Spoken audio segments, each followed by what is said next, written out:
Can you quit your job if the job stress is causing health problems? If you're asking this question, it's probably because, unfortunately, it's already too late.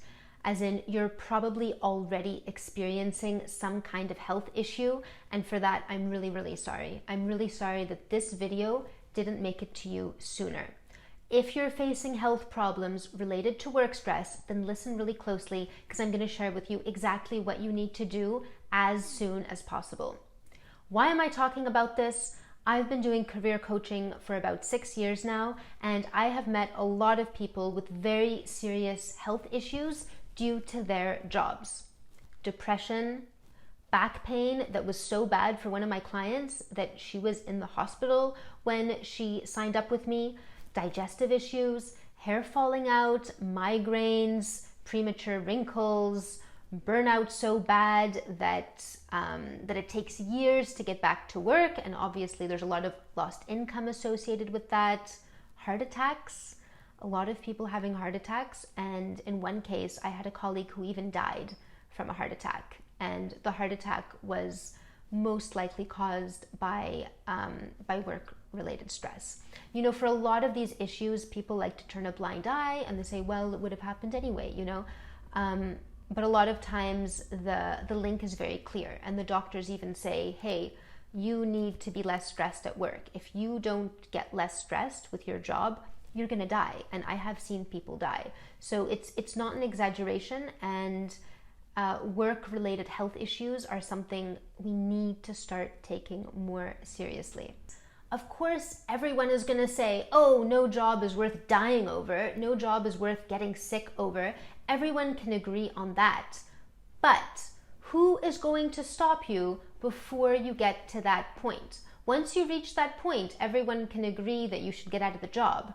But the path is it's insidious, meaning it creeps up on you, all of these health issues. It starts with little warning signs that are so normalized in our work culture that everyone tells you that those warning signs are completely normal, and just move on with your life and stop being such a wimp and get with it and you know, get back to work. I mean, how many times have you overeaten or unwound with that extra glass of wine or beer, or grabbed a cigarette, or engaged in any other kind of unhealthy habit due to stress at the end of the workday? Or maybe you have some eye twitching or eyelid swelling or strange rashes, more gray hair and wrinkles, or weird headaches and fatigue. But nobody is going to tell you that those are reasons to quit work, because they really don't seem like a big deal. And plus, most people are dealing with those things. Even a doctor won't tell you to quit your job because of those kinds of symptoms.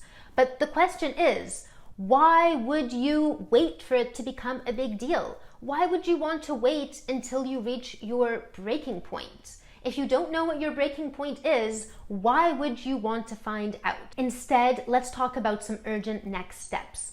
First of all, you have to weed out the idea from your brain that work-related stress and health issues are normal. You get to decide what you want your normal to look like. So everyone who tells you, oh, having those weird headaches, having that eye twitching, etc., that's normal, don't worry about it. Decide what you want your normal to be. You know your body better than anyone else, and know that some people thrive under a certain amount of stress and some people do not. If you do not, that is up to you to say, this level of stress, this type of work environment, it might be for you, but it is not for me. Some people actually enjoy those kind of Game of Thrones, office, political games. They kind of get a bit of a thrill from that.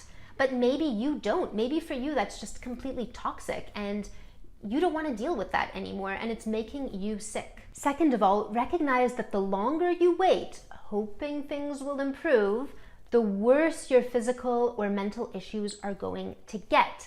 And you need to take action as soon as possible, because the longer you wait, the more likely it is that there's nothing left of you to actually go and get yourself out of the situation. The longer you wait, the less energy you have, both physical and mental, to get yourself into that new job.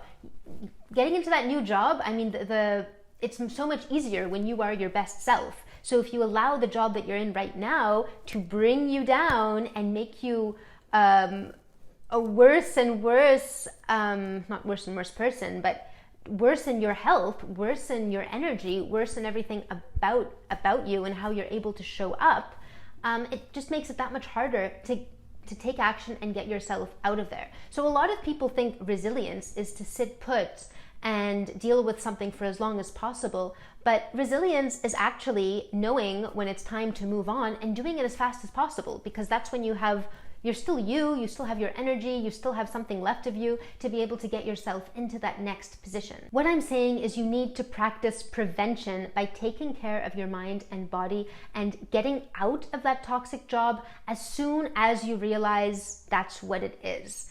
Don't rationalize that, oh, I really shouldn't feel this way, or someone else is fine with the exact same amount of stress, or I should really be more resilient. Just get yourself out.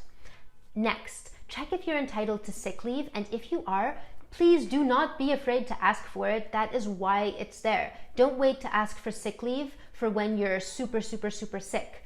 Practice some prevention instead of the cure. Don't be embarrassed. This is your life, your body, your mind, and you're the one who has to pay your own bills. And you can't pay your bills if you are sick and unable to work, or even if your brain is not functioning at capacity anymore because you're so stressed.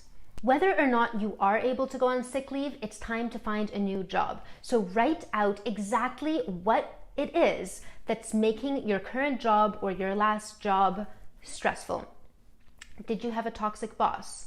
Was it the corporate hierarchy, the long hours, or was it actually the lack of alignment with your values? You could have a job that is the dream job for a lot of people, but if there's a misalignment with your values, it is going to take a toll on your health.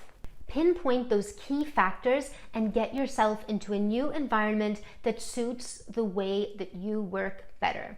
Life is too short to be sick from work. Your most important asset is you. And a lot of people think that they can't quit because they need the money, but who is going to bring in the money if you're sick? It's your responsibility. It's your responsibility to protect your brain and your body, because you need to be able to bring in the cash and you need to be able to live your best life. I know that sounds really obvious, but when you're bogged down in a really stressful situation, it can feel like you're completely trapped and there's nowhere to turn, there's nowhere to go, there aren't any other avenues. So please know that you are not alone. You do have options, and you do absolutely deserve to be your happiest and healthiest self.